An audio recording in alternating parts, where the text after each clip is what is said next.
Ukrainian forces have confirmed they control over 1,200 square kilometers of Russian territory. Just how does that stack up against Russian gains? And more importantly, where are the Ukrainian forces pushing now?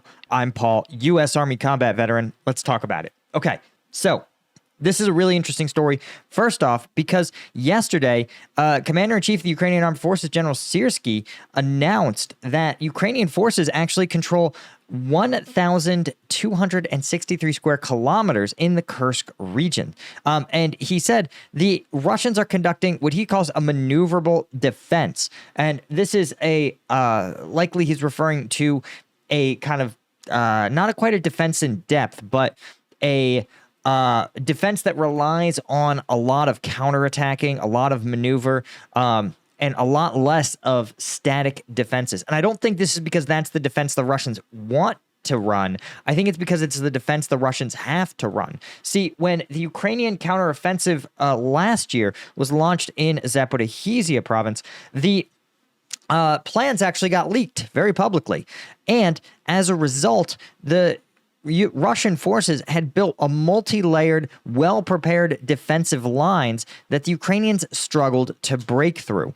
And this meant that the Russians were launching what we would call an elastic defense, which meant that even as the Ukrainians broke through line number 1, the Russians would simply retreat to line 2 and then launch a counterattack. Literally, the lines would appear to be elastic as they would spring out and spring back. A maneuver defense is a little different.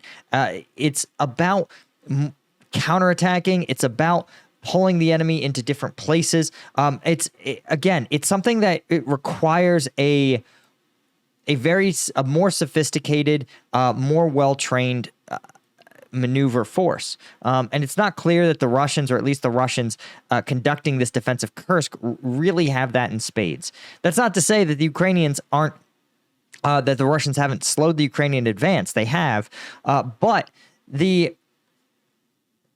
it is not nearly as effective as the Russian defense in Zaporizhzhia, right? For context, let's see if we can get this up here. We'll take a look at what sort of gains we saw in the Ukrainian counteroffensive, and we'll compare that to the sort of gains that we've seen here. So right here, right, we're going to zoom it in. So here's the Ukraine counteroffensive. It looks like at the absolute deepest point, and I want to point out that Robtina, let's see, was actually the high watermark of the advance was actually here as Ukrainian forces were pushing towards the town of Tokmak. So you can see here that even at their most generous, you saw Ukrainian forces advancing about maybe 10 kilometers into Russian-controlled territory, right? You might have something a little bit, maybe a little bit more here. Again, I think they actually ended up liberating Staromayorsk, but you're looking at maybe 10 kilometers of advance in total. And again, that's against these prepared Russian defenses. Now, we compare that here to the 2.5-week-old Ukrainian effort in Kursk, and you can see they've already doubled their gains. And we know that Deep State is very conservative, in fact, around their estimates of full Ukrainian control. But you can see here, you're looking at about 18. Let's see here. This is probably going to be about, 16. So it's pretty obvious that this is a campaign that is going just much better in terms of Ukrainian gains relative to what they did before. So Russia's not launching its ideal defense by any stretch of the imagination. But what is more interesting to me is where the fighting is heaviest. First off, there's some reports that Ukrainian forces already in Koronivo, and this is basically Ukraine's objective seems to be to push the Russians over to the north side of the Sime, right? So that would involve seizing Koronivo and then seizing this smaller town here, Komorovka. And you could see that if they can get their hands on this, right, and they can take out the pontoon bridge that we talked about yesterday, there's actually some footage of it that we can't show here, the goal would be to create this sort of wall of wall of steel, wall of troops blocking south of the Seine to the Ukrainian border. Then you have an existing wall of the literal border in the Seine here, and then what Ukraine will have created, is a pocket where Russian forces are going to have a very hard time being reinforced, where Ukrainian forces have a ton of maneuver, right? Because they can pop. Remember, for Russia, this border is significant, right? Conscripts can't fight south of it. Russia has no troops south of this border. But Ukraine, this border is nothing. This border means nothing to them.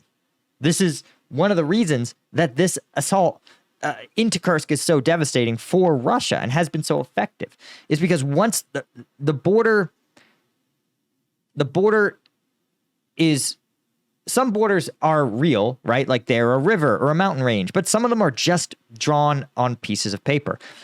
But when they become the subject of policy, again, for example, Russian conscripts being unable to operate here, or up until recently, this border denoted the place where Ukraine could no longer use Western weapons. When you have these kind of real policies around, again, a map border, it can create opportunities for one side to exploit it. And in this case, now that the Ukrainians don't have to respect this border, it means that Russian forces here could be facing Ukrainians, right? If you're a Russian trooper, let's say right here, you could expect reasonably to face Ukrainians from your south. You might also expect to take fire or FPV drones from your east, and potentially, if they can advance more in Teotkino, from your west. So, and the place where reinforcements are supposed to come from, the north, they might never show up because, again, there's no way to get across this bridge with any kind of scale, right? So they'll have to cross via small ferries that can zip across before drones can detect them. This is basically the opposite of what the Ukrainians learned the hard way in Krinky, where they were unable to build a pontoon bridge or establish a real bridge head. They relied on these ferry systems that simply couldn't supply reliably more than about 300 Ukrainian Marines. But you can see, again, classic Russian behavior. They're repelling Ukrainian attacks, according to the Russian Ministry of Defense, but man, they keep repelling those Ukrainians at ever deeper locations, which is not a great look.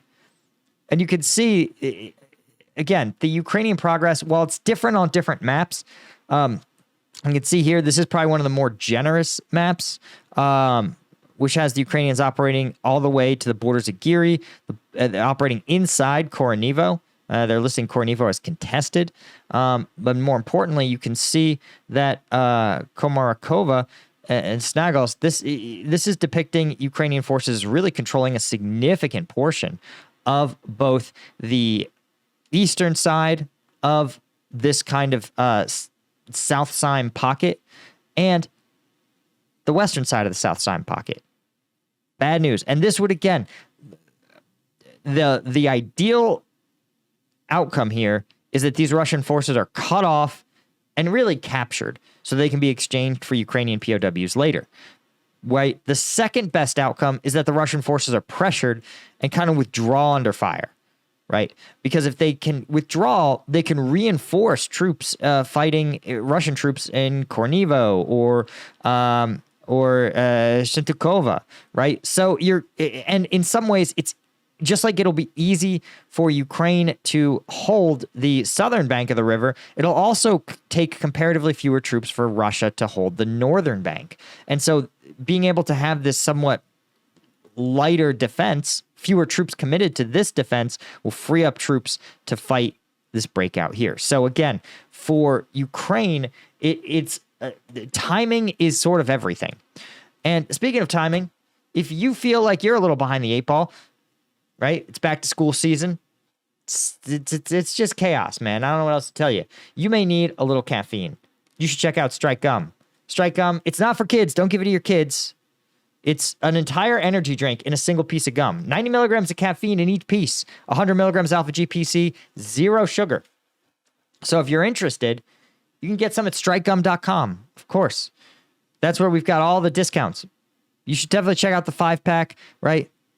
5 packs of gum, meaning you can keep one at home, one in your office, one in your gym bag, one in your glove box, and still have a spare floating around. That way, wherever you need energy, you can pop it, chew it, and go. And if you're like a nurse, a cop, a firefighter, right, you can't be, what are you going to do? Go to a call with an energy drink in your hand? No, of course not. Strike gum, totally different. Pop it in, chew it, refreshing mint flavor. Your breath doesn't taste like medicine. You don't smell like an energy drink, right? But you get the energy that you need. Best of all, of course, strike gum made in the USA with the guys at Liquid Core down in Denver. They're great. It's a little more expensive, but I don't care. I love America. What can I say?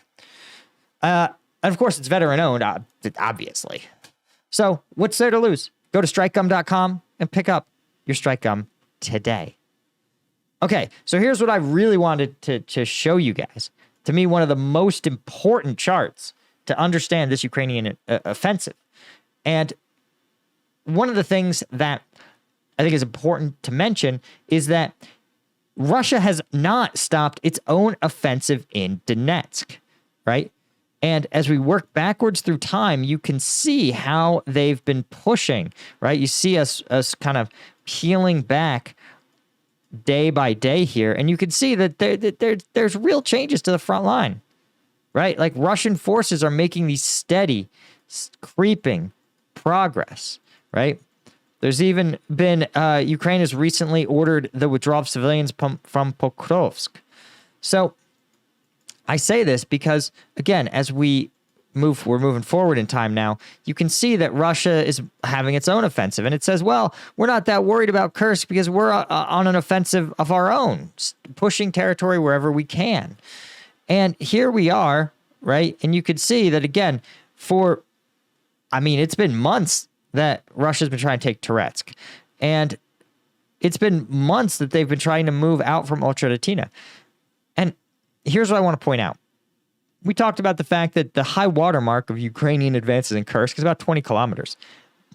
I'm going to show you guys the advances that Ukraine has made Russia has made since the start of the war, right? This is literally, this purplish region represents occupied Donbas, occupied since 2014. So since the Ukraine invasion itself, they've gone from here, and we'll take the absolute high water mark.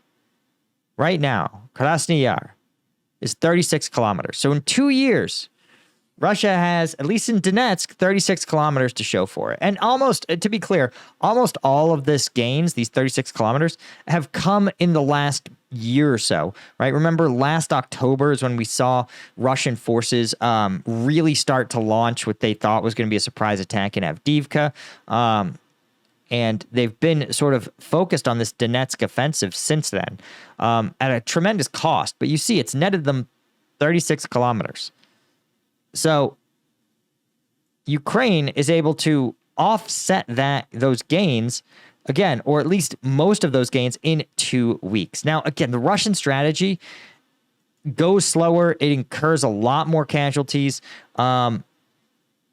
Ukrainians sort of have to conduct this maneuver warfare. It's more efficient, but you should understand that the scale, you should scale these sort of things, right? Where Russia would want you to believe that their offensive in Donetsk is somehow equal to the Ukrainian offensive here. And I point this out because, again, Ukraine, I don't want to say they let this happen, right? But Syrskyi has said, I'm willing to trade off some low-value terrain to kill a lot of Russians. And that's what he's done. And remember, Ukraine, we now know, could have sent the brigades that are currently fighting in Kursk. They could have sent them if this situation was ever really critical, they would have sent those brigades here. But it never really got to that point, right? So it tells us that this isn't so much a thing that the Russians are forcing on Ukraine. It's more like Ukraine is like, hey, I'm not worried about this. I'm willing to let the Russians creep through, take a bunch of casualties, seize a bunch of little villages. If in exchange, we get to take more of Kursk. Anyway, guys, that's pretty much all I had. Huge thank you to the Colonel tier members of CombatVetNews.com, James Derling, Steve Moran, Doug Beck, Alan Nitzin, Bastian Hemmerling, Yanko Georgiev, Dale McCombs. Be sure to subscribe to the channel. That actually makes a difference for me. Tells the YouTube algorithm that I'm one of the legit channels covering real news. I appreciate you all so much, and I'll see you in the next one. Cheers.